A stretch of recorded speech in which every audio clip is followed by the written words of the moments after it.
We know what you want, And you know where to find it. right here On Love 97 FM.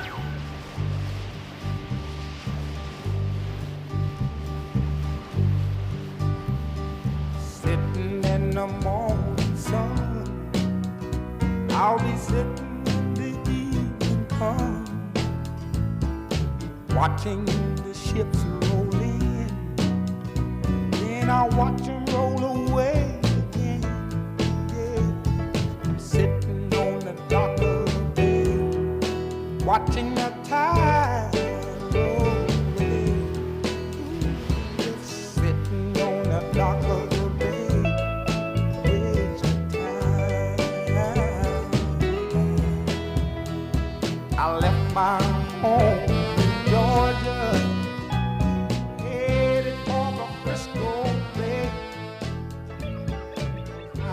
And pleasant good evening, ladies and gentlemen. Welcome to Maritime Matters. I am your host, Captain Glenn Bain.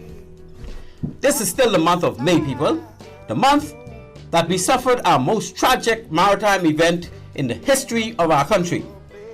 The bombing destruction of HMBS Flamingo. So please, listen in. Listen in as we engage discussions on this most sobering maritime matter topic. The bombing of HMBS Flamingo. The 4 Marines that were killed in the process. The 4 crew members that passed away since that incident.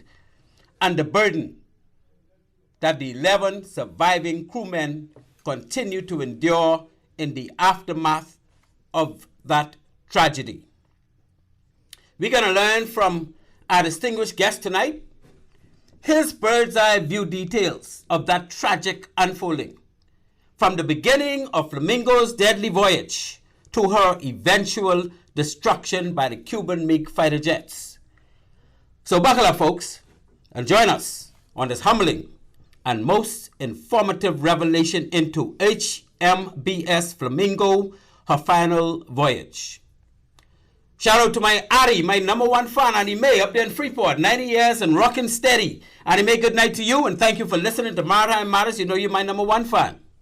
Our sponsors for the night show are One-on-One Pharmacy. Listen, people, you want good treatment when you need medication? Check out my little cousin Shantia McBride and her lovely team at One-on-One Pharmacy.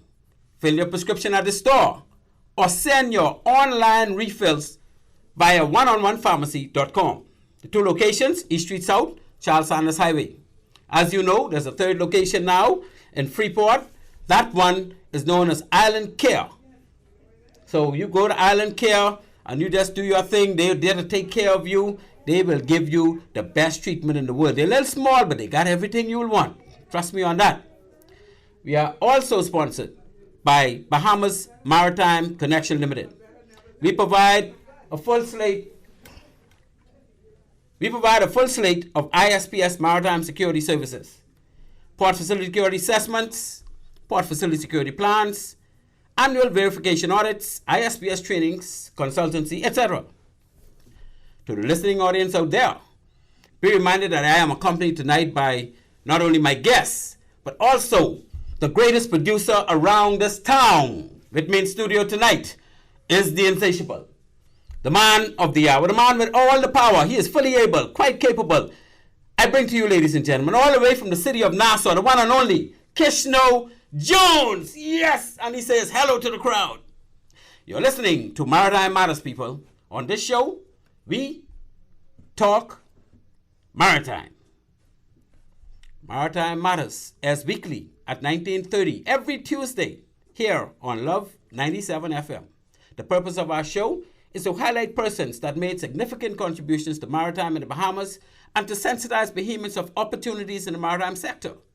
We also cover current maritime issues from a domestic perspective and from an international maritime feed.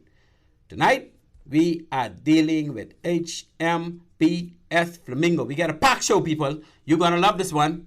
Halfway through the show, we will open the phone lines. I ain't sure how soon that could be, because boy, me and my guests have plenty talking to do. The number to reach will be 326-8255. You want to reach us? That's 326-8255. 55. We are still in the month of May, as I said earlier. As May 10th continued to dwindle in our wake, our most important maritime heroes remain all 19 of the devastated crew members of HMBS Flamingo on that fatal final voyage. And as we glance into the 43rd anniversary of the bombing of HMBS Flamingo, in honor of the men that had to bear this tragic incident, here is the most eloquent poem written and narrated by my good friend and colleague, Captain Godfrey Roll, as he so succinctly summarized the occurrence. For Love of Country by Godfrey Roll. For Love of Country, Flamingo's Last Voyage. The sun is shining, oh what a lovely day, as the balmy breezes over the waters do play. HMBS Flamingo and crew are now eager to sail. We have our duties to perform, and we shall not fail. There are arms and victuals and water enough.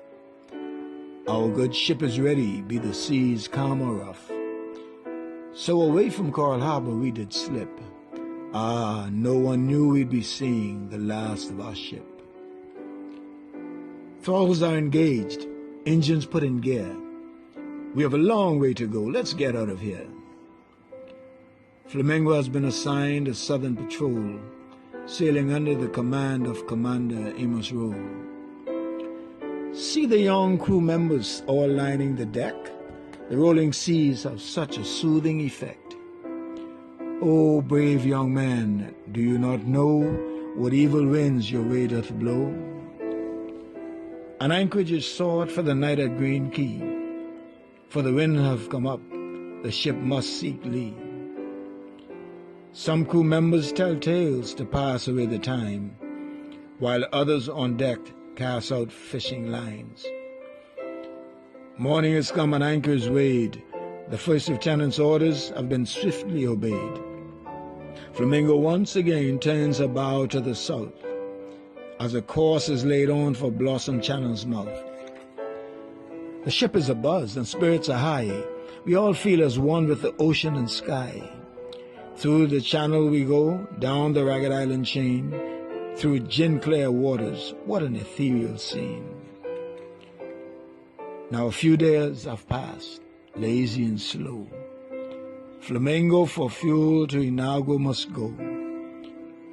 Refueled, she's again ready to hit the banks. There's great anticipation from men of all ranks. Today, this will be our lucky day. An arrest, no doubt, will come our way. Lookouts are stationed all around the ship, while the raider man watches for that elusive blip. We're again off Ragged Island, combing the banks. We love our jobs and need no special thanks. To serve our country is all that we ask. Brave young Bahamian men, fully committed to a task. This day is Sunday, the 10th of May. Oh, gloomy, dreadful, fateful day. Would to God you could forever be wiped away. Weary is my soul from the weights upon it lay. I have a contact, the radar watch shouts. It's 5 miles away and bearing due south. The skipper is summoned out of his cabin, while Flamingo leaps ahead as more power is given. The boarding party all assembled is standing by, all fully equipped, weapons pointing to the sky. Go forth, brave souls, your duty calls. Stand tall, each one, whatever befalls. As mighty Flamingo steams nearer and nearer, the contact we see grows clearer and clearer, until by the light of the blazing sun we could see a fishing vessel from some foreign country. A feeling of joy now descends on the crew, for what we first thought was one is now confirmed as two. 2 arrests now instead of 1 to be made. 2 arrests will now to our credit be laid. Both vessels are now fully in our possession. We've only to wait for the crew's confession. All in all, it has been a productive day. And very soon we'll begin again to be underway. Hark there, fellow Marines. From whence comes that sound that seems to permeate the air all around? Wait, look over yonder. Look to the sky. Are they not military aircraft that pass us by? Look again, my mates. They are coming around, flying low over the waters with a thunderous sound. Can someone tell what is the meaning of this? Will fear now overtake our early bliss? Oh, brave young men, strong Bahamian sons, your time has come to face hostile guns. This day will be recorded in our Defense Force story as the day young Bahamian sailors achieved eternal glory. Captain, my captain, we are now under attack. Those aircraft which first passed have now come back. See the bullets now piercing Flamingo's sleek side. What shall we do? There's no place to hide. The crew is assembled and Coral Harbor Base is now told of these tragic events as they continue to unfold. Alas, we must now abandon our ship, and soon under the waves she began to slip. Captain, look over there. They're now shooting in the water. Surely they intend our young men to slaughter. I hear even now a sailor's pitiful cry. Oh Lord, I'm hit. Please don't let me die. The aircrafts at last have gone away, leaving strong young men in shock and dismay. And as some semblance of order is brought to the scene, we cannot account for 4 brave young Marines. Austin Smith, Fenwick Stirrup, Edward Williams, and David Tucker. Wherever you may be, may your soul find sweet succor. You've served your shipmates and country for many long years, and many will be the days of your memories with tears. O Bahamian mothers, on this Mother's Day, I pray that God wipes your tears away. Your sons have gone down into the deep, but our God in heaven their souls will keep.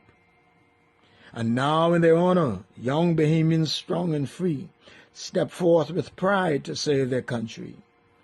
So to the survivors of Flamingo and to those heroes who died, a grateful nation gives it thanks and pray God be your guide.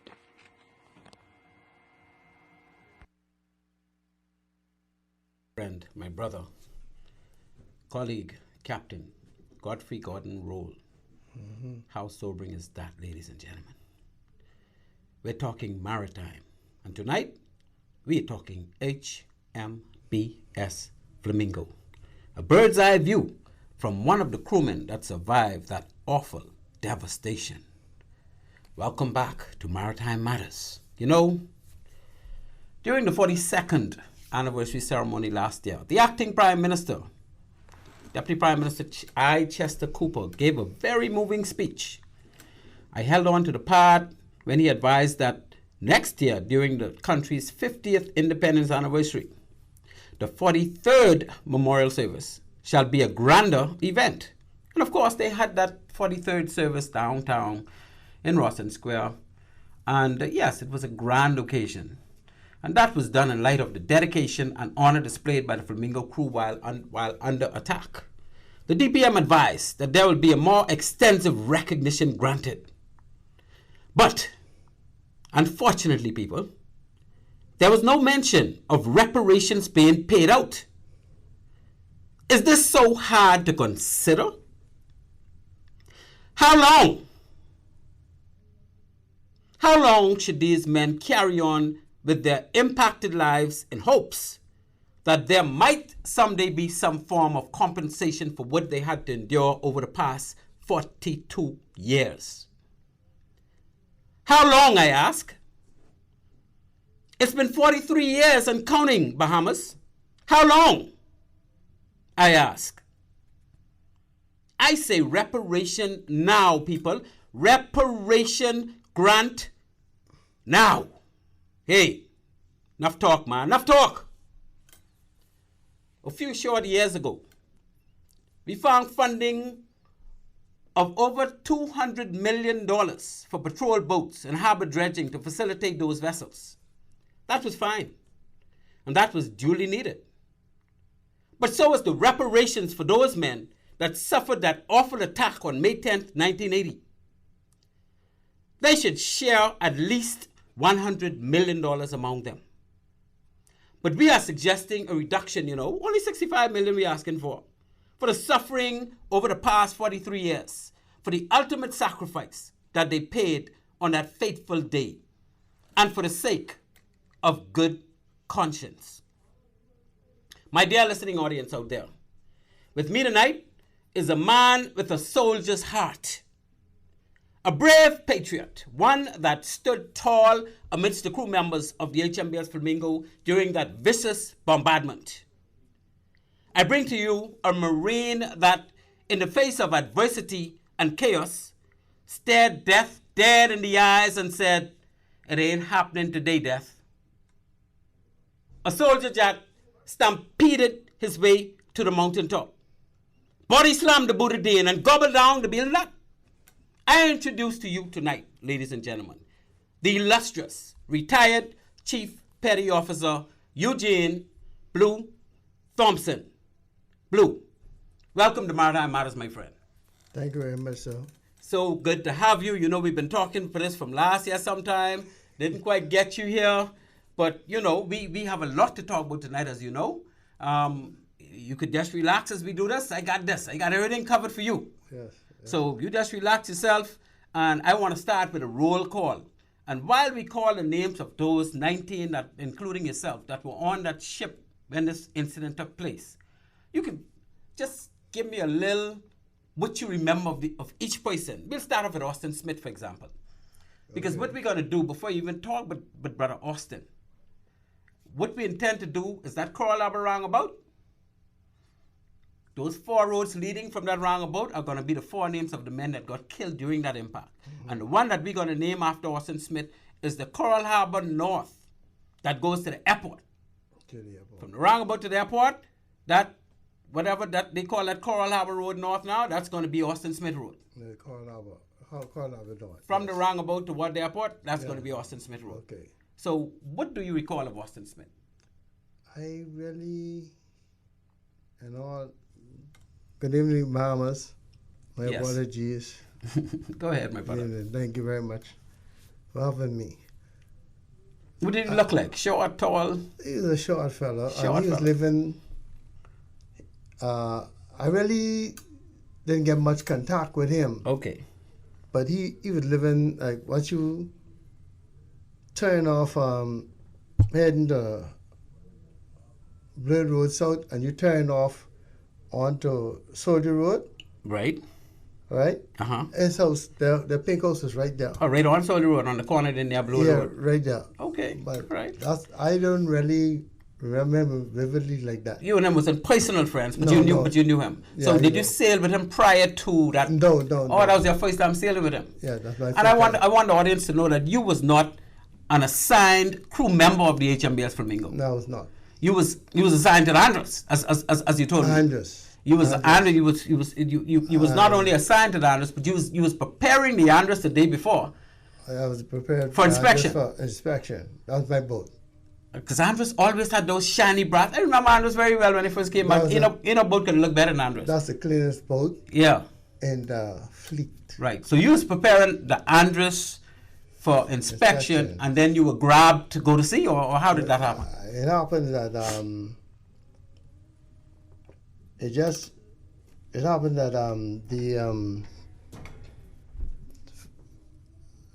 Flamingo just came back from sea. He just returned from sea. Yeah. Uh-huh. And they was the original. So the crew was off. Yeah, they was off. Oh, so they needed people. They needed people. They got a crew before that, Right. and they went out to sea. Mm-hmm. My good friend, Stafford Knowles, Right. he said, "Man, I can't go back to sea." Oh. And I got him in He was an mind. engineer? He was an engineer. Oh, Stafford okay. Knowles So was you an went engineer. in his place? So Well, you was grabbed. what is it was, Darby Allen? Oh, no, it was Duncan. Oh, David Duck. He kept saying, "Oh, you gotta go." I said, "Man, don't forget now. Hold on. My boat is an inspection. You all say, dope, what do you do?" So you say you have to go. So you didn't have a choice, yeah. I went home. Man, I think it was get some clothes. Okay. And I went out. Right. But David Duncan would have been the first chief petty officer at the time. Yes, he was the master at arms. Master at arms. Oh, he was. Yeah. Once he tell you can, that means you gotta go. Yeah. Yeah. God bless his soul. I fought that, right? Yeah, but I said know you wasn't nobody to play with. Okay. I fought that. So that's how you ended up going on board. Yes. That trip. Do you think Austin Smith was a crew member of the Marlin at the time, or he was also somebody who was just making that trip? I can't. You don't know for sure. I can't say it offhand. Okay. So you and him wouldn't have been in the same entry. No, man. I'm entry 2. Right. And he was like I don't 7 know. or 8. I can't remember what entry you said. Okay, but you wouldn't have, yeah. What about Fenwick Sturb? You should know him a little better because he was. Fenwick Sturb. He Were you two in the same entry? No, he's in 3rd. Oh, he was right after you. Yeah, you would have been in entry 2. And he used to drive the bus. Oh, he's a bus driver. driver. He's the bus driver. So he was in original crew Marlin neither. Neither. I mean the Flamingo correction. No. Oh. He was a man like we used to have. When it comes to dropping home on the bus, we used to have plenty row. Oh, because he was the driver, so you was the guest, the bus he drive. I had to go by Bahamas Academy, and sometimes he cut out this, he cut out this. Oh, trying to shortcut you. Yeah. We're very good friends, so. Yeah, so on the trip, you would have seen him all the time backing up, because it was only 19 of you all on a 103-foot craft.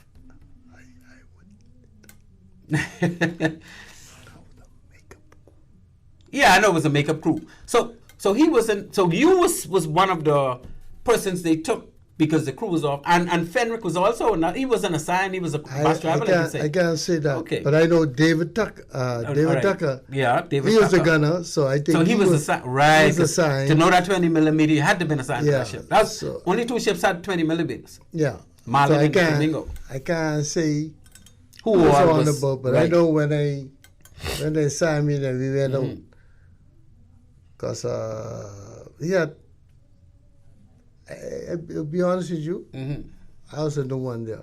Yeah. For me, I was the one there, but I can't say who I was. Originally part of the crew. Yeah. Right. I understand that. So Fenwick Sturb, what did he look like? Fenwick Sturb is tall, short? No, he was my height. Oh, okay. Not just dark, average height. but he was sort of dark. Oh, dark. Right? Yeah. All right. And he was already able seaman, so he. No, I think he do rank me. No, I'm saying according to he was the only able seaman of the 4 that died on the impact. So he was already able seaman. Probably just before they made that trip, they made him able seaman. But I know he was the only able seaman. The rest was marine seaman. I can't recall that, right? Right. But yeah, but what we're gonna do is Fenwick Sturb. We're going to name Carmichael Road Fenwick Sturb Road. Again, from that roundabout, all the way up to as far as they wanted to go, whether we wanted to go Gladstone Road or they wanted to go all the way to Blue Hill Road, that's going to now be Fenwick Sturb Road. Okay. And at that roundabout, we're going to have a big replica of the Flamingo with all the crew names, with the 4 men facing their street, and all. That's what I am proposing, and that's what we are pushing for. Okay, that's very good, because I have a problem with what they done with the craft that they rename after them. Yeah, they were old vessels. What's the name? Vesco? Not a Vesco. What's his name? Carol Boyd. What's her name? Hallett. Carol Boyd. She tell them do not take those boats. Right, and they still took them and put them. And they know they was in these boats. These boats and engine was 60, 70 years old. Yeah, but we can look forward. We can find some new boats to put their names on. They ain't finished. Not just a first lap for them. They can get some streets. Yeah. And when we get bigger boats and newer boats, they're going to get those 4. Right? Yeah. And then every one of you all going to have a boat. Not only them 4. Because every one of you all suffered that incident. Right? True. Now, David Tucker, you say, was the gunner. No, David Tucker was the gunner. He could handle 20 millimeters. What did he look like? What David Tucker? He was dark as well. See, Ben Tucker went to the college together. Oh, so you knew him pretty well. I know him Was he very an well. engineer or he was in college doing something else? He was just a marine seaman, and then he went into, but Got married and all that. yeah. Yeah. Because we went to college. He loved to play basketball. Okay. And one or two times I went to his house, his home in Homestead. Oh, in Florida? No, Homestead? Homestead Street, right? Oh, Homestead behind Street. St. St. Manuel's Yeah. graveyard. Right. Right across there. Okay. You Okay. see? He's living right in that area. Yeah, he's right there. Okay, that's good, You man. see? And what about Edward Williams? He would be the fourth person. Edward Williams, I did not know him very well. Okay. But I know his brother, Vogel. Oh, okay. Vogel Okay. taught me some baseball and stuff back in the day. Someone tell me you used to play baseball. You was a good baseball player. I was You good played at- baseball. I played baseball. No, at the last show when I mentioned your name, one of my callers called in and asked if you were the EUGENE Blue Thompson who used to play baseball. I say I don't know, but maybe. I played baseball, but they had EUGENE Sucky Thompson. Oh, that's the real EUGENE Thompson. He might have been the real, but he's a sucky. Yeah. What I mean is he was the softball. He was more into playing baseball and softball. Yeah, but I played everything. You played every day. Yeah, Okay. and I came up through a lot of. Came up through a lot of the good players and coaches. Yeah. Okay, very good. So we got David Tucker. We're gonna name that road leading to the base since he was the big gunner. We're gonna that road from Coral Harbor roundabout to Coral Harbor base. We're gonna name that David Tucker Road, and Edward Williams is gonna get Adelaide Road that lead from the roundabout Go back up to to Frank Adelaide. Hanna, Frank Watson. Highway, Yes. Albany, all those. We're gonna name that one after Edward. So all four of them would be circling that. Every street leading from that to and from the roundabout will be those four. You see, the problem is that I don't want to interrupt what you were saying, but these boats and all that, what they name after that, they didn't last long. Yeah, that's the And I first, don't but think- that's the I first don't round. think That we got some more. We got some brand new boats we can name. After defense force ain't gonna stop buying boats, so we can make sure that they get a just due. I don't want to take nothing from the people who name they put on this batch they just got, but the next batch, it could be those four, and every single one after that could be one of you guys. The Flamingo needs. I mean, that's our biggest history in this country in my lifetime. We need to make sure that comes out the way it should. Now, we had four that subsequently passed on blue. We had the first one would have been Cool Breeze, Wilfred Sands.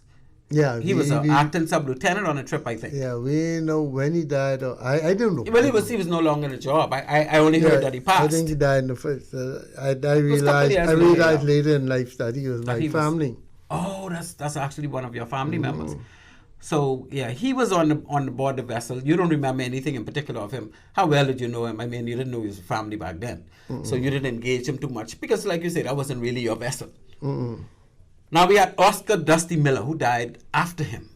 Now you would have been working directly with Dusty. That's my boy. That's your boy. So what I recall, he was the chief engineer. Dusty was the chief engineer on that voyage. He was the chief engineer. Right. And prior to that, we played ball together. Oh, I didn't know. Oscar, yeah, because he's from Archie. He's the neutral man. We played softball together. Right. And if I tell you something, you won't believe it. That man has done such a tremendous job for the defense force. Oh yeah. People don't realize it. Yeah. But even when you was on that doing that incident, based on some of the stuff I read, the Cuban fellas dismantled the steering. They took the steering pin out and dropped it in the bilge. And Dusty was the one to find that steering pin. Otherwise, he wouldn't be able to steer that boat out of where it was. Yes. He was the one to find that, and he after Amos Roll would have ordered the darken ship, he would be the one that realized that you need to see the compass. So he was smoking cigarettes. He smoked but two or three cartons of cigarettes. To get to... Just for you could see the compass and keep steering north. With Island stern? Yes. To get to San Domingo. And after that to Ragged Island. To Ragged Island? That is correct. So Dusty Miller was a key component to the survival of the ones who left. Yes, he's very Right. very so much so. And then we have my good friend Leopold Kirby, Leo. Yeah. I think Leo was a cook at the time, or at least that's a seaman I at the time. think it was. I think the cook was Obi. Sanders. Right. Anthony Sanders, yeah. Billet Sanders. Yes, yeah, Billet. He was the cook. That's right. He was. Billet Well, he was a Sanders good cook too, cook. because I went out to see with him as a cook. Boy, he could cook some peas and rice. I'm telling you, I don't know. I don't know how to cook. Used to go to see him cook peas and rice as That good as man him. just felt as a good cook. He's a That's honest all I man. can say. That was all I just felt as a good Indeed. So you remember Leopold? I mean, we would have all. I would have gotten to know some of these because I didn't join the job till 81. Yeah. Which was a year after the incident, and I went off to that and didn't come back till April of 82. So I didn't really get to know people in the defense force who I didn't know already until 2 years later. But Leopold, Oscar, all of these four that died afterwards so far, I knew very well, and you and everybody else, because I was in the defense force for all the years after, and you guys were still around. So Kirby was a very good friend of mine. We played basketball a lot together. He sailed with me on the Yellow Elder as a cook for many years. Same thing with the Marlin. And then, of course, the fourth person would be the Führer himself, Amos Roll. He passed. He was the last one that passed, and I hope no one passed no time soon, because most of you all are young fellas. But Amos Roll, I have him chalked up in my book as the best captain the defense force I've ever had. People can argue that. Yes. But I have him chalked up, and there's a reason why. Because I was told, right? And Amos and I didn't get to know him because he was far senior than me. Right? When I came back, he was a 3-wing commander. So, but my understanding is that all the crew wanted to sail with Amos. There was, because a lot of people is duck sailing when they're on these boats. I don't want to see you. I like him. Amos was one of the most, and the crew followed Amos. And you know what leadership is, right, Blue? Leadership is when you can get the man at the bottom to willingly perform. Yes. Then you know you're a leader. And I understand people would always want to perform when they were Amos on his boat, because the way he conducted himself and the way he carried himself. So, well, he would have been the fourth one to pass on. And then the 11 that still remain living amongst us, of course, Captain Anthony Allens would be the most senior person on the vessel other than Amos Roll at the time, because he was the XO. He was only about 21, but he was the XO. And, today he's not doing too well, but I'm sure you know him just as well as I do, or even better, because he and I worked together. I was his XO at one point, and he and I are very close friends, and all the rest of that. So I say to Anthony Allens, continue to dwell and be strong, and I know you're having your challenges, Anthony, but just keep pressing on, my friend. Keep pressing on, because you made of some strong stuff. Yeah. And then the stronger one himself, Peterson James. That's a strong one right there. That's a strong one. Now, what could we say about Peterson James's performance when that incident took place? You see, in that situation, right? Right.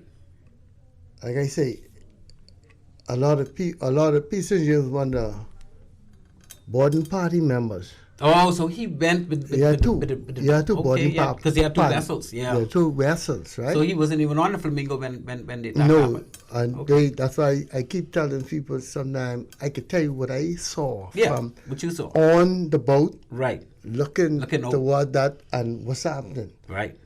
I could tell you what I see. Yeah, well, that's what. As I said, getting tear up and shoot up and bang up and all that, right? Right. But in all honesty, right, Peterson James was one of those who he held as a fort. Yes. And he stayed fort. So he tried to keep everything moving. He kept everything motivated, and he was strong in the whole process. Right. Right. So, and that's the way he always was, because he worked directly with me in admins. He was the when I was the voice loop. And I can tell you, Peterson James was not an easy I can tell you some things after that happened to him while he was an admin, right? Right. But that's all. Okay. But he was steadfast and strong. Yes. He was one of the strong ones. He kept everybody else confidence going. When I almost reached the boat, and OB pull off with the boat, I go on behind OB. You mean the dinghy, the dory? Yeah, I almost swim The sea 2 wagon. laps. I almost gone back to Flamingo. So when you saw Obi take off from the captured craft to I pick up called- people out of the water, I you was calling called behind him, him because you was almost there. I almost there. And I call him, Uh-huh. but he can hear me because the engine. Right. And I But you was in the somewhere- water, swimming in the water. He passed you. He passed from around the other side yeah, of the boat. because so he didn't I was see you. when he left, I was Yeah. I was on this side, he was Right. on that side. Okay. And I panicked and I started to go behind him. Because you was So tired. I almost gone back to Flamingo. That's how far. And then you had to turn back and I swim. turned back, he can give Wow. me and all that. I So turned you back still and had I to swim to the went, captured craft. I going back to the graphic graph. I was from here, probably 10, 15 yards. I And- can make it. And you was almost ready to give up. I give up. So who rescued you? You nobody rescue So me. you just keep moving toward the boat. I just keep going and then But you didn't think you would've made my squad mate Trevor Sands said, Mm-hmm. he told Peter and James, say, see Blue drowning. Yeah. Okay. So he threw the life jacket to me. Okay. Who Peterson James did. Mm-hmm. And they pulled you in. No, I grab it. Uh-huh. When I hook it, I hook Right. it too much because I didn't let it open up. Right. And then I got started rolling down under the water, man. I let that go, so that ain't happening. Yeah. So when I came up, my surfer said, look at that. I wasn't even checking with that life jacket no more. Mm-hmm. You would make it. I look at that, and I start. I got to go. Yeah, you start. I reach maybe 5 feet from the craft. Passenger grab me by the little skimpy pants as you give you, what you call it. and he put you grabbed up. me, Yeah. he put me on board. Man, look here. Wow. I stayed there for busy about an hour and a half trying to catch my breath. So you almost drowned in the process. I wouldn't say drowned. Well, I mean, you was challenged. I was tired. Yeah, I was Yeah, tired. you was very fatigued because you 'Cause got I- swimming behind the boat with No, Obi. see, because when I first left, Yeah. when I first left Flamingo, Mm-hmm. right? When I first left Flamingo, Mm-hmm. I jump over and I started to swim. Yeah, and what happened? I started to swim. Then Dusty passed me because if Dusty didn't go overboard, I don't think a lot of us would make it. Oh, Dusty would encourage you all. He tell you all up in the water. No. After you all see him, No. you all realize you gotta go.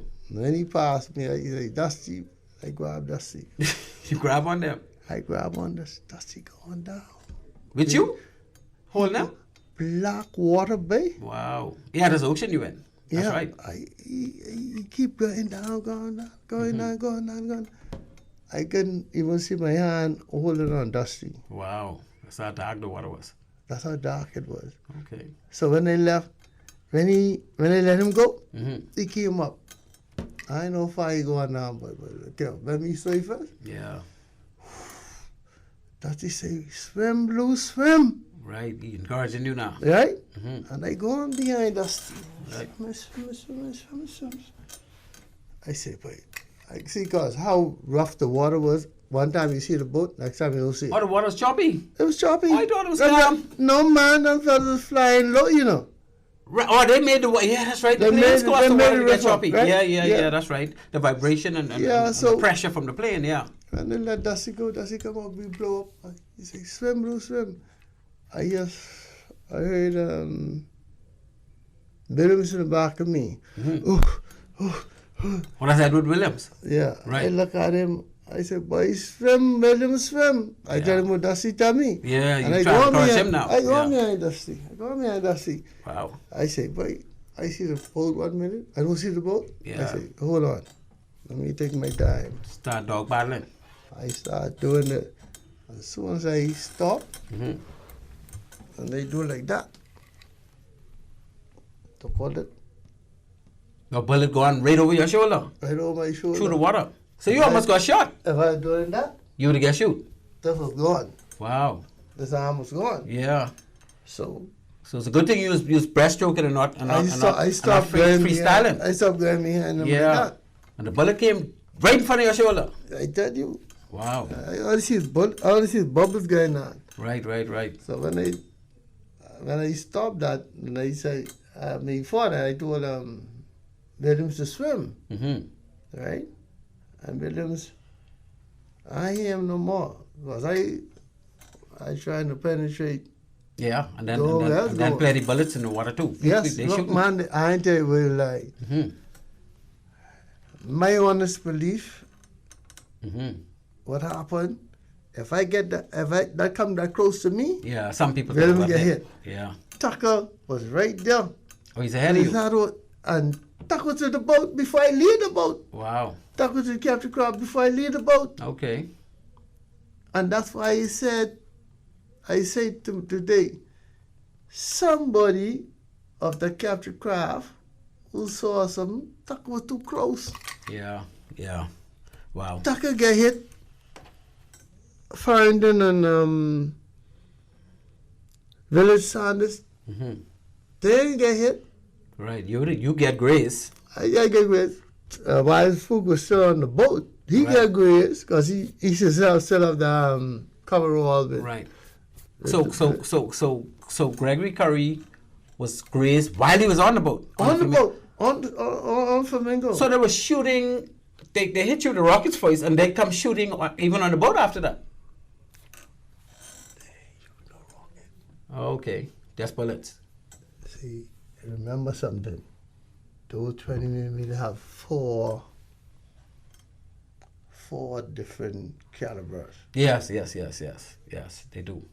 They have the piercing one, the explosive one, the tips, yeah, and the thing, right? So you believe they were guns all the way through? I was standing by the David, and when they hit here, when they tear up the deck, so bullets was going through the deck. Yeah, when they tear up the David, right? You know how thick the David was, right? Yeah. I was standing near that, and that's why I was picking out metal of my scalp for months. So some of the metal of the David got to me because I was standing near it. Near it. Okay, right? Wow. That's even before you made an attempt to get off the boat. The Flamingo. After that, I was shedding clothes. Yeah, you had to. I was shedding clothes because I was looking at the distance to get there. You realize that see, Williams' coverall was tight because he just come with training, but he was a thick fella. Right. My one was baggy. Right. So I just... You shared that. I shared that. You ain't get swim in that. No, I ain't get swim in that. Okay. Wow. So you would have been... Were you and Gregory Curry in the same entry? Because he would be the next person on the list. Gregory Curry is... he used to be a police. He come from Police Marines. Yeah, Police Marines. Yeah. So he was there from day one. Yeah, but I knew him long before that. Oh, but he played softball too, eh? Baseball. We played baseball, Okay, softball together from the way back then. But yeah, so he would have... All of y'all was having challenges when this incident was happening. So you say he got grace as well. Man, I don't know if the skin got touched, right? Yeah. But when I say, captain say abandon ship. Right. And when they run back out there, all you can see is where the bullet was touching this coverall. Oh, the bullet went through his coverall. It hit him. But it went through his coverall. Yeah, it was touching his coverall. Okay, wow. And I picked him up and said, Greg. Yeah. Let's go. Okay. So wow. And then we had the household name, Denzel Clark. You would have known him at the time as well? You would have known him good? Long before that. Okay, so... let's come up together. But Denzel Clark... He was in your entry too? No, also? He was Police Marine. Right. Denzel was... Denzel was one of those boarding parties. Oh, so he went with Obi Neely and them with the boarding party? Yeah. Peterson James had one. Right. And Denzel had one. Okay. You see, so that's how they go. Yeah, that's the two captured craft, yeah. Yeah. Okay, so when the boat got hit, he would have been on the captured craft. Yeah, they was on the captured craft. And Trevor Sands, T. Sands was your squaddy, eh? My squad mate. Okay. He was a squad. He was on one of the captured craft. Oh, he was also on the captured craft. Yes. Okay. John Wallace, where was he? He was a captured craft too. Okay, he was part of the boarding party. Yeah. Okay, we getting to know. And Whitfield was part of the boarding party. Yes. And Willard Sanders was on board. He was the cook, so he's on board. But this around dinner time, eh? This incident happened around dinner time. See, before dinner time, when we done captured those boats, okay, Tucker to stop one of them with the bullet, and that one was dead. Stop one of. They you mean to kill the engine. dismantle the vessel? Yeah, Yeah, he capture killed craft. the engine, right? Right. He killed the engine, and they had to take everybody off that one and bring on the next one. Okay. Okay, the Yeah. one who was running, Right. and They did that before the attack? When they moved the people of one captured craft to the next, and that's before the attack? no, that was before the attack. Okay. But then they flew over the first time. Right. Right? They flew over the first time, and they flew very low. But they didn't fire? They didn't fire. They do some blanks. Oh, Seriously. okay. They do some blanks, and I was on the stern. I was watching them. Yeah. Right? They stopped, but the last blank or whatever stopped by about 20, 40 yards off the vessel. Off the vessel, the Right. stern of the boat. Yeah. But we already take everybody off the Small disabled one. And put them on the other one. That. So we're getting ready to tie up And leave. Follow. Right. Right? But during that time, we ate some dinner. But Billy Sanders cooked. Right? Yeah. As soon as you didn't get rid of that, but I don't think it was 15 minutes. When they come back talking nothing. They come firing. They hit the, you know how Maritime Flamingo situated. And I don't know if people realize it, military people don't realize, but every country would have a Waspatonograph boat. They have a manual. Right. Every country that ever that they built a boat for. They built it for. So they know automatically where the most important places is. Yeah, okay. The radio room. Yeah. An engine room. The engine room and the switchboard. Right. Oh yes, radio. So when they hit the radio room, yeah. Then they got the galley, the galley's right there. They hit the switchboard. Right. Right. On the bridge, yeah. And once they hit the switchboard, no more communication. That's why I tell you when I was going into the engine room, got the switchboard right there. Right. I couldn't get in there because the electrical smoke and everything was coming out. Oh yeah, I don't know why. I don't know why. All the chemical from the board. Yeah, I don't know why it's going on there any damn how. You just was going down. I just was going down. Probably shut off the engine. I don't know so why. Somebody stopped you from going. Or the smoke. No, that chemical smoke, stuff. Yeah, that's when I came back. When I closed the door, and that's when Tucker said, the captain said, abandon ship. Oh, that's when you got the message to abandon ship. Yeah. And that's when everybody else was getting I was actually on watch then. Right. So you was going to check your engines. I know getting the ship, honestly.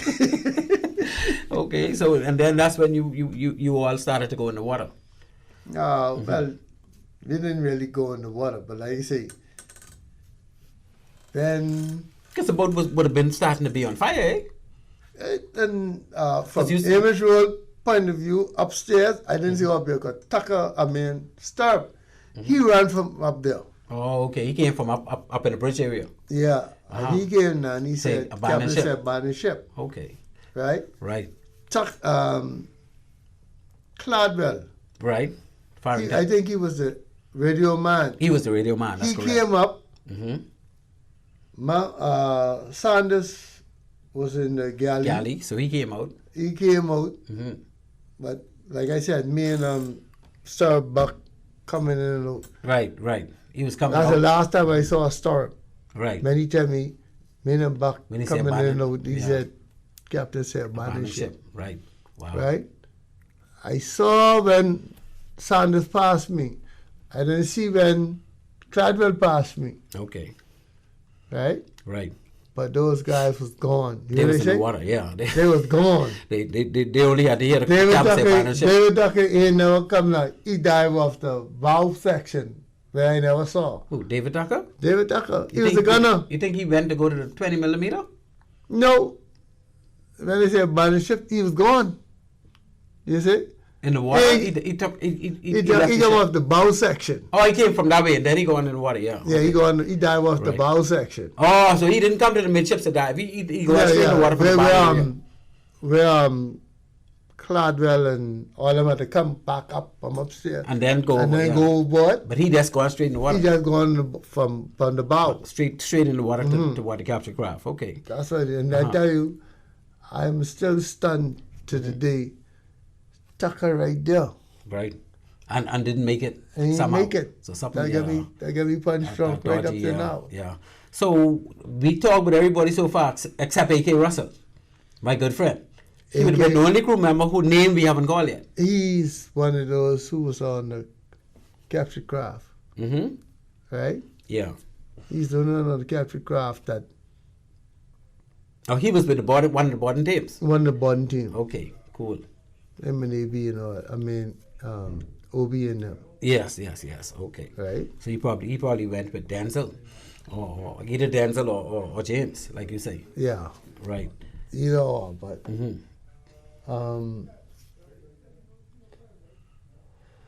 But that was quite an experience. I mean, just listening to you, I'm getting little goosebumps because I've been to sea for a long time, as you know. I've done years out there as well, yeah. but never in this kind of condition where you basically your life is threatened and people are dying whether you know it or not, and bullets are flying all over the place, and you're dealing with a military aircraft, not.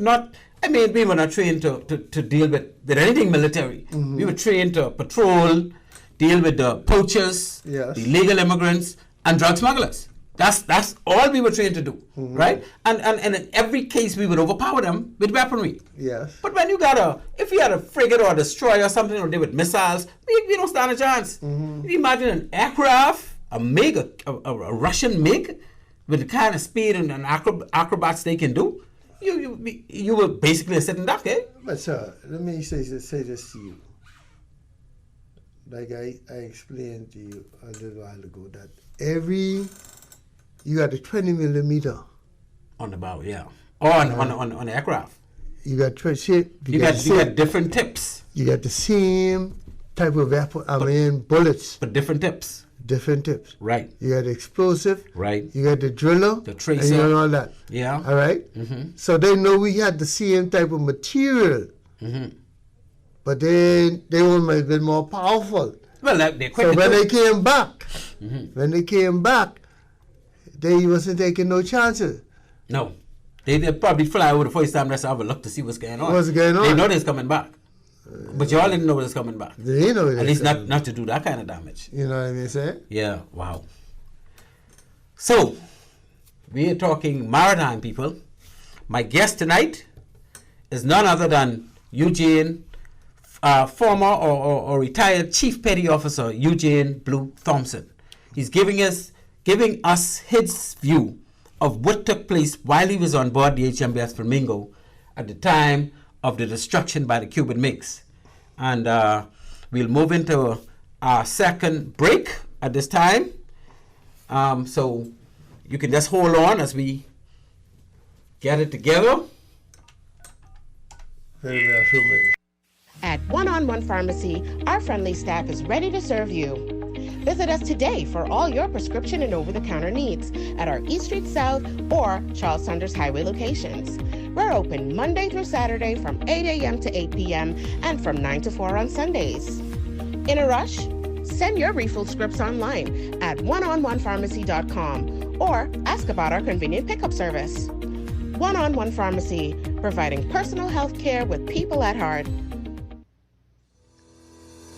At Bahamas Maritime Connection Limited, we offer first-class maritime security services throughout the Bahamas and the wider Caribbean. As experts in maritime security, we specialize in production of ISPS assessments and plans, verification audits, certified familiarization training, and port security consultancy, just to name a few. Our services also include provision of a security force to maintain all required ISPS facility security compliance. For all your maritime security needs, visit us today in Nassau at our East Street South location or in Freeport in the Kipling building. Call us at 392-3515 or follow us on all social media platforms.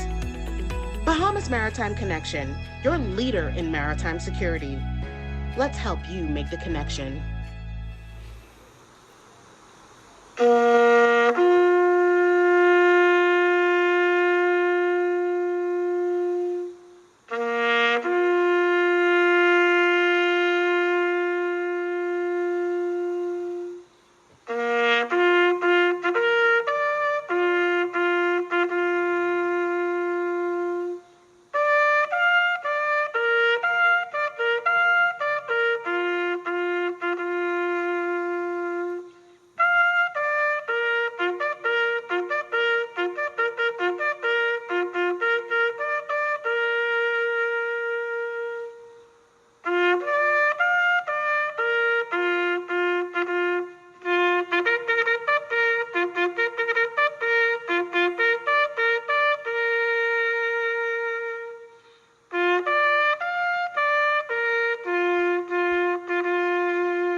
Guard.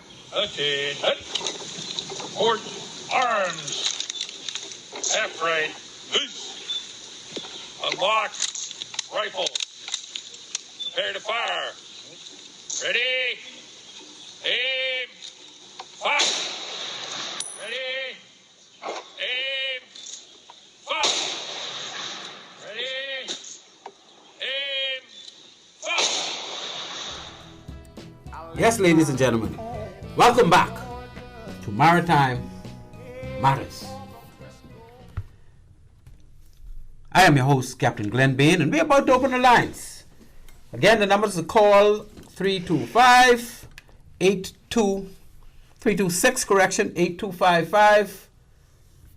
Let me make sure that's right. Yeah, the number is 326-8255. So far, we've had my esteemed guest, Brother EUGENE Thompson. We call him Blue. Everybody know him as Blue, because Blue is the name for people who know him well. He has enlightened us as to what took place from his bird's eye view on board the HMBS Flamingo during that fatal attack. So what I want to do at this point, I just want to go over again the details of the HMBS Flamingo, when she was built, how she ended up where she was. So the keel of the Marlin and the Flamingo were laid side by side sometime during the year 1977. Remember, the Marlin and the Flamingo are identical ships. And of course, you would realize that the names Marlin and Flamingo would have come from our coat of arms, where on one side you would have the Marlin, on the other side you'll have the Flamingo. That's where those names came from. And those ships were laid side by side. The keel of the ship, again, is the metal or the chunk of steel that the ship sits on whenever you take it out of the water and rest it on the ground. She will sit on the keel. So that thick piece in the middle that runs from bow to stern would be the keel. They were laid in 1977. And a year later, during May of 1978, the vessels were delivered. In other words, the governor of the Bahamas is able to say, okay, the vessel is finished. We have checked it out. We now pay you and own the vessel. That's how that works. And Vosper Thornycroft would have been the institution that built those and many other naval ships in the world. The selected crew were a combination of veteran police marine officers and a few good men that formed the genesis of what we now know as the Royal Bahamas Defence Force. The ship workup sessions were undertaken in the waters of England prior to engaging the ensuing maiden voyages from England to the Bahamas, both the Flamingo and the Marlin would have actually been driven by officers and crew from South England to New Providence. Took a couple of weeks, but it was done. About 2 years following delivery, only 2 years, the Flamingo was only 2 years old when she got bombed. The Flamingo was destroyed by Cuban MiG fighter jets approximately 2 miles off Key Santo Domingo on the southwestern tip of the Columbus Banks. During the bombing, 4 of the 19 crew members were killed. Some of the survivors were also scarred and grazed by missiles and bullets from the gunshot firing as they scrambled to survive the swim from the sinking Flamingo to the arrested Cuban fishing vessel. All of the crew and prisoners were taken on board the operational fishing boat as the other fishing boat, now dismantled, was abandoned in the process. Under the cover of darkness, the fishing boat, with all personnel in darkened ship mode, navigated its way from the Key Santo Domingo area to the southern coast of Ragged Island. About 2 hours and some 6 miles north of Key Santo Domingo, whilst en route to Ragged Island, the crew witnessed a barrage of star shells. These were behind them, and they lit up Key Santo Domingo and the surrounding area like daylight. Why? Because they were trying to find that fishing boat with the remaining members of the Flamingo crew and the 8 fishermen. Why they wanted to find that? Because they wanted to destroy them, because they know if you destroy them, nobody could talk what happened. Fortunately, due to the vigilance of Amos Roll and the intuition of Dusty Miller, they were well away from that vicinity. Upon arrival to Ragged Island, about 1:30 the next morning, which would have been Sunday morning, Mother's Day, all personnel disembarked and made their way to Duncantown. But they made it all the way to Duncantown because they had 2 Ragged Island men on board. That was Leo Kirby and John Wallace. They were from Ragged Island, so they knew the track road that would take them from the southern side of the island to the town, where they got a hold of the police, and they were able to relay a message to the police headquarters by way of high-frequency radios. So around 0900, which is 9 o'clock a.m., a DC-3 arrived at Ragged Island to transport the Flamingo's crew and the prisoners to Nassau. On board that DC-3 at the time were the Commissioner of Police and the Commodore of Defense Force. At the time, the Commodore would have been William Swinley. Commissioner at the time, I think, would have been Sir Latil Thompson, or if it wasn't him, it would have been It would have been Paul Thompson. No, Paul Thompson was not commissioner; he was assistant commissioner. Yeah, so I think it was either Sir Latil or Gerald Bartlett. Gerald Bartlett would have taken over from Sir Latil. Paul Thompson. Okay. Or Paul Thompson came on board the aircraft? Okay, he came. Okay, very good. It was Paul Thompson. Whoa, wow. We need to get Paul Thompson on the show. He's still around. I mean, he's still sane. He's still very, very astute. Soon thereafter, the MiG fighter jets returned, along with a helicopter and a military transport carrier aircraft with numerous heavily armored gunmen. The Cuban military contingent kept the Bahamian officials from boarding their designated plane for over 3 hours. And only after an American military F-14 jet circled Ragged Island, the Cuban transport aircraft left the airstrip and allowed freedom of movement by the Bahamians. So the 15 crew members and 8 prisoners were then transported to Nassau. So that's the way that one happened. And that fatal voyage, if we can give you some details. That fatal voyage, when the Flamingo, as my guest was saying, they had to basically garner the crew from all over the place because the ship had just came in a day or two before time to go right back out. So their crew were off. So they couldn't find all their crew, so they had to make up crew, and they was just grabbing people from wherever they could find them to send them out to sea. So they departed the Coral Harbor base at 1400 around 2 p.m. on that Thursday, which would be the 8th of May, 1980. The first stop would have been Green Key, which is usually a stop where you catch your fish and prepare yourself for that voyage down south. And so they basically spent Thursday night at Green Key. Very early the next morning, they proceeded and spent the second night at Gwincho's Key. That would have been Friday night. Then, when they left Gwincho's Key, they would have passed by Key Lobos on Saturday morning. They sighted two Cuban fishing vessels headed back home, but they didn't bother to pursue them because they were already well away from the key. And the captain, Amos Roll, decided, look, we wouldn't chase them. And so they went directly to Ragged Island. So it would appear that these vessels were advised that a patrol boat was heading their way, since they were always in departure mode whenever the Flamingo arrived the area. Because, fishing boats don't just get up and go. It take a while to get those dinghies out of the water and before they could actually be. So somebody must have given them some warning that a patrol boat was headed their way. So upon anchoring off Ragged Island, the captain, Amos Roll, decided that, hey, we're not going ashore here anymore. Let's go. We're going to go check Key Santo Domingo and come back. Upon approaching Key Santo Domingo, they met the vessels departing the area again. The Cuban fishing vessels were actually departing. So they intercepted these two. And in order to stop any of them, they had to dismantle the engine by shooting at the engine of one of them, dismantling that engine and causing that. And then, as a result, the other one stopped. So, again, while they were running, they had no regard for a patrol boat telling them stop or trying to stop them. They were just doing what they want to do and they ain't checking.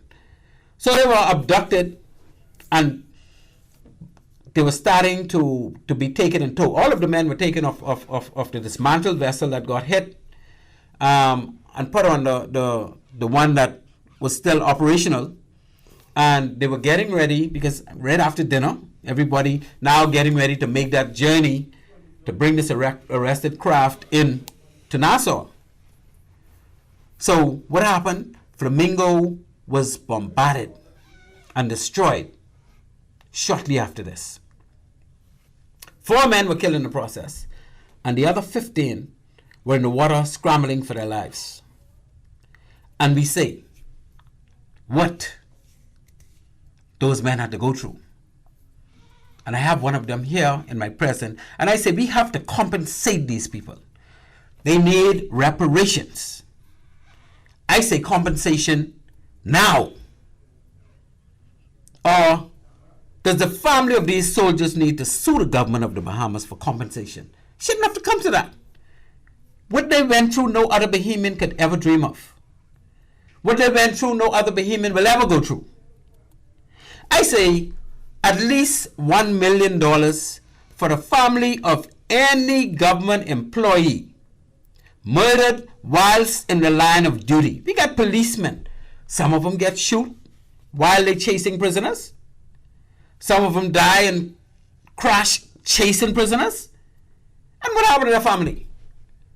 They get the little national insurance money like everybody else, and the kids have to come out of private school because that salary is no longer coming. And no, we need to fix this, people.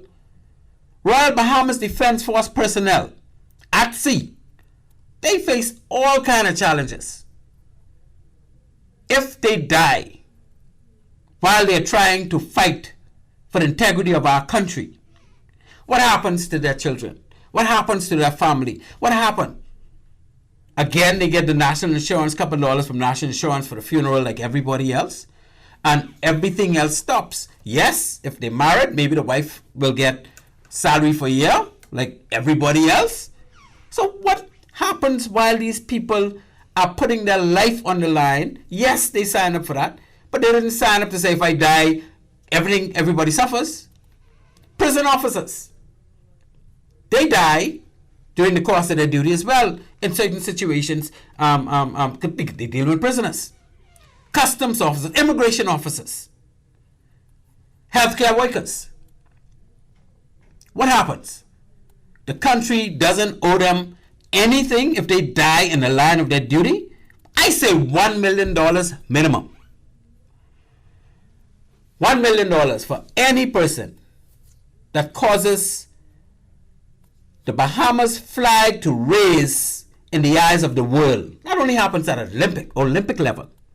During the Olympics, if you win a gold medal and that flag is raising and the people of the Bahamas is watching, we all get goose pimples. We all are proud. And then you got some who never causes the flag to raise, but they give their whole life and they're all trying to do it. So anybody who could make that flag raise, I say at least $1 million for every single occasion. So yes, we owe some people some money. And we got some more to go, eh? I say $3 million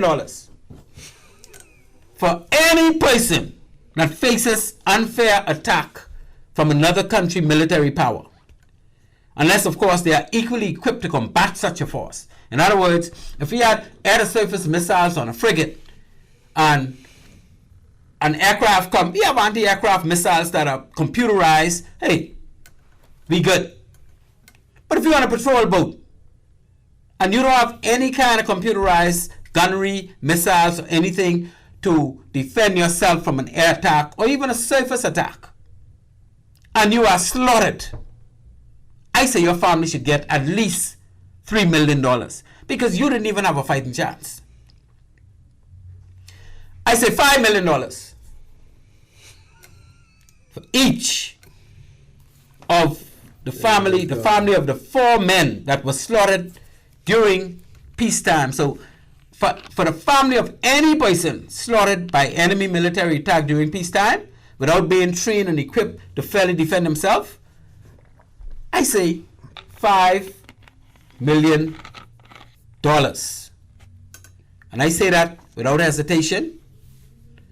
And I say that because that's only a small amount we're asking, you know. People need to understand what happened in the situation. They need to understand the fact that not only were these people involved not given any compensation or reparation, they were not even given counseling. They were not given any kind of, we could do something for you later. It's like they were the problem. Let me ask my guests, Brother Blue, were y'all given anybody counsel y'all or attempted to talk to y'all about this incident? We never had any counseling, no therapy, no nothing. Only counseling or therapy that I got, you know, I was a type of person I easy to talk to. And if people ask me, especially on the ballpark, they ask me what happened, I tell them what I saw. Right, and right. That's my only therapy. Just by letting it out. Just letting it out. Right. And yes, later I find out, because I had a good friend who had a problem. And he said when he went to therapy, he just had to speak us what he know and all that. Let it out. And I said, all right. So therapy is only what you know and all that to get it off your chest. Try release, yeah. Yeah, just release it. Okay. So I look at that in terms of my therapy. Right. And then my next section was that where I used to do auto mechanic, then my good friend Lawrence Pratt, shoot again. Right. He get me back involved with cars. Then right. So that's like a therapy for you. Yeah. Then Paul, I see you on the line. We'll be with you in 1 minute. Brad Smith, my good buddy. Right, Brad. Yeah. He started to come and take me back out to the ballpark. Right, to get your mind back into something. Yeah. So you stop going to the ballpark. When this happened. That. Wow. Stop bonding with cars. Wow. You stopped mechanic work? Yes, I just stopped that, man. Pratt brought me back in. And Brad brought me back in to carry me to the ballpark. Wow. Boy, I didn't see now. See things like that. Let me just see with this caller. Caller, you reached Maritime Matters. Thank you so much for calling. Yes. Good night, Captain Glendale and your esteemed Mr. Eugene. Eugene Blue Thompson? That is correct, Miss Veronique. That is correct. You have it right on point. How are you, ma'am? Veronique Johnson, the original. First, let me give thanks to your Almighty God, through Jesus Christ of Nazareth, and the Holy Spirit that envelops us here in this divine destination called the Bahamas. And also, good night to my mortal boss and the is 2 prime ministers from one law office that shall be a part of this biblical discipline resolve, and also the night of King Charles III. He's Bahamian too, and he's Queen of Consort. Yeah, now, Miss Veronique, I want to know if those prime ministers and Prince Charles did anything for these men that went through all the suffering. Hold on now, and we will say the mother of the nation, Her Excellency for life, Dame Margaret Finley, because under the Sir Lyndon Findling, all of this investigation started. Everything shall be in order. Mr. Eugene Newey, Mr. Eugene Thompson, you used to live on top of Mr. Duffy at building, right? On Shirley and Mackey Street. She thinking about it That's next, a long Eugene. time ago. Yes, ma'am. Oh, that was you? Yes, you did? my cousin, you are my distant cousin. I keep that as a secret. Joan and Georgie and Judy. You're right. You're correct, madam. Yes, well, this is why all the more now you will get your due. You will get your due, and I will not be repetitious on this. And my moral boss, former Prime Minister, Hubert Alexander Ingham, and only Jesus Christ will not to get between us. He shall lead the charge when I update him with everything, and this shall be resolved amicably. We're looking for 3 million. We're looking for 3 million now, Miss Johnson. Who are suffering, because this is why I'm on the airwaves. They have issues with the national insurance, and Mrs. Heather Maynard, I need your call, because I stand in the gap for all of them. Okay, our people are not supposed to be suffering, Captain Bain, and God provide this. And if it doesn't go to, if anything should happen, God forbid, to any of the survivors of the Defense Force, it goes to the estate. It must. Okay, so there are people, the people can be comforted. Thank you very much. Keep long, but let somebody else go on. This Barry Johnson, I joined the police force, even, you know, Ashley Edwards. Yes, yes. My good cousin. 426-7762. Appreciate it very much, ma'am. Thank you very much. God bless you. All right. Thank you, Miss Johnson. Take care of yourself. Okay, bye. Yeah, that's the great Miss Veronique. She calls my show. She's my favorite caller. She always listens in, and I thank her for that. And when I mentioned your name last week, she said to me, she asked me if you was I couldn't answer her because I don't know if that was you. But I'm glad you was able to be here and you was able to answer her. And I told her last week we'll have you on the show, so she'd be able to call in and ask you that tonight. Yeah, that's Charlie. Yeah, she said she's your distant family as well. Yeah, that's right. Yeah. Very good. But you know, she is also vying for you gentlemen to get your due compensation. Yes. And I'll be pushing forever until that happens. I mean, I could have been involved in a situation like that because I've been faced with situations where I had close calls on the Defense Force. Yes. And we've lost a lot of men on Defense Force during situations where they would have lost their life. But the families don't get anything. No. As a matter of fact, my understanding is when you guys retire, that insurance that they had you in, they drop it. They drop it. They want you to increase it. But I'm saying they don't continue paying it once you retire. No. Yeah, but that's when you need it. You don't think that's when they really should? That should be a compensation for you working and putting your life on the line for this country definitely. All those years. You retire after 25, 30, 40, whatever years. They had you insured all that time. And then when you leave, your salary is lower. They want you to now take that on yourself. No, man, something wrong with that. We need to put up a protest against that because that is not right. Man, that's not right. For whether you be police, whether you be Defense Force, whether you be prison officers, customs, immigration, nurses, it is not right. As people get older, they need that insurance. Definitely. So this is not. I'm sorry. This is not the time to do that. No. Yeah. So too much thing, man. Yeah, it's just crazy. Well, we got 4 minutes left, Brother Blue. So you see how quick our time gone. I was saying to you, this show goes too quickly. Yeah, I understand. Right.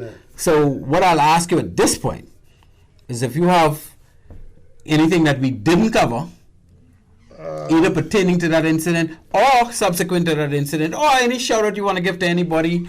I know Dusty was your friend, Shooter Can was your good friend. Yeah, all them, you know. I don't know if you have anybody that still remain in the Defense Force because you've been gone now how many years? 30. Oh, you was off the base 13 years? Yeah. Okay, so most of the people who you would have been shoulder to shoulder with have left already? Yeah, they're gone. Okay, You know? so let's take this opportunity to say hello to all the crew members that still survive, who were with you on board during that ordeal, and who have suffered along with you and with everybody else, not only during that time, but all these years after. And were there any compensation given to you guys at all? Because I've heard arguments from people saying that, all those fellas were paid off. They were all given, I mean, other than the four, we know that the four got the $100,000 each. They supposed to get $200,000. But they only got $100,000. According from it was American Life. I thought the Cubans paid the money. No, American Life paid to them. You ain't waiting on no 7 years. They can get paid for their money. Of course. I don't know if it's 100,000. I don't know, but it was insurance. It was insurance of American Life. So the insurance, the Cubans paid the money though. The insurance didn't pay that. According to records, they supposed to get paid $100,000 from them. In addition to what the Cuban government paid? Yeah, the Cubans paid it. And but you don't know if they got it. It was made statement that they will get paid from the American Life. You ain't no Cuban government. You ain't no 100,000. You ain't no 7 years. Right, because they miss it as far as that's American Life here. Right. They got paid, right? But something gone wrong. And didn't happen. So what about you? Did you receive any compensation or reparation, or any kind of money toward the suffering you would have gone through? Probably some clothes that I might have lost on the boat. So no funding, no anything. No. And that's why we got to fight for this $3 million, bro. A couple of clothes I lost on the boat. That's all. Yeah, but you was faced with trauma. You was faced with your life at risk. I mean, in a way that it never should be. I was injured also, so.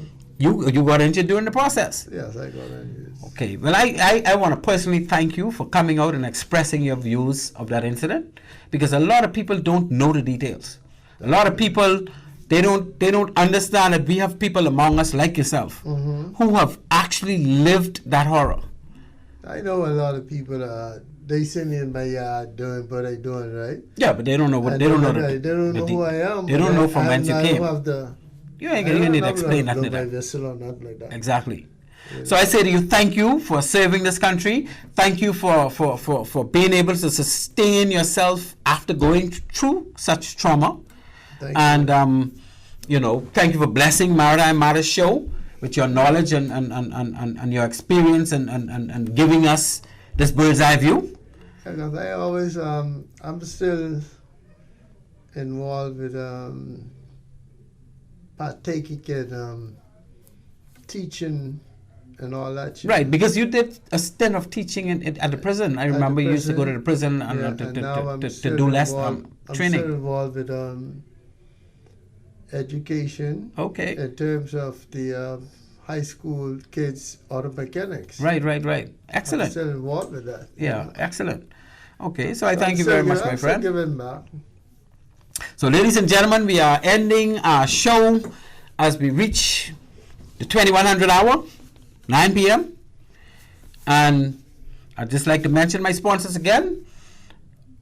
Bahamas Maritime Connection and one-on-one pharmacy in the third location now in Freeport, Island Care Pharmacy. And I thank you for listening as always. With that, ladies and gentlemen, I say to you, Maritime Matters, out.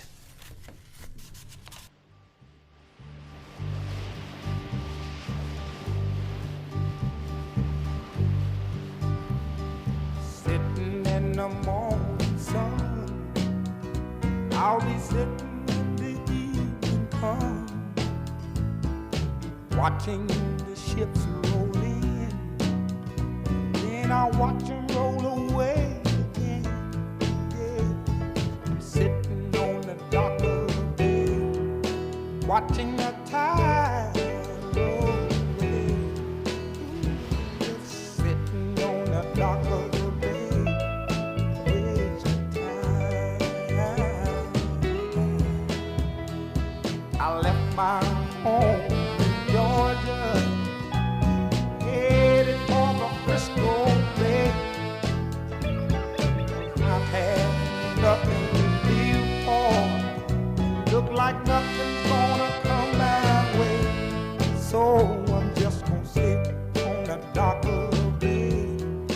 watching the tide roll away, sitting on a darker bay, wasting time. Look like nothing's gonna change. Everything still remains the same. I can't do what 10 people tell me to do, so I guess I'll remain the same.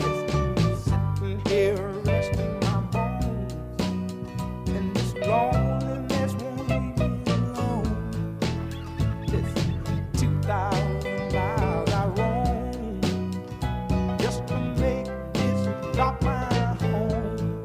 Now I'm just gonna sit at the dock of the bay, watching the tide roll away.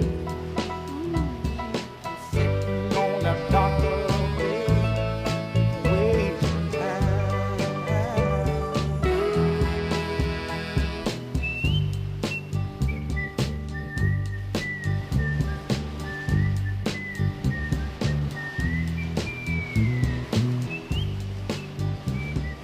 A very quick message to all the other radio stations out there. Caught you listening again. Number 1.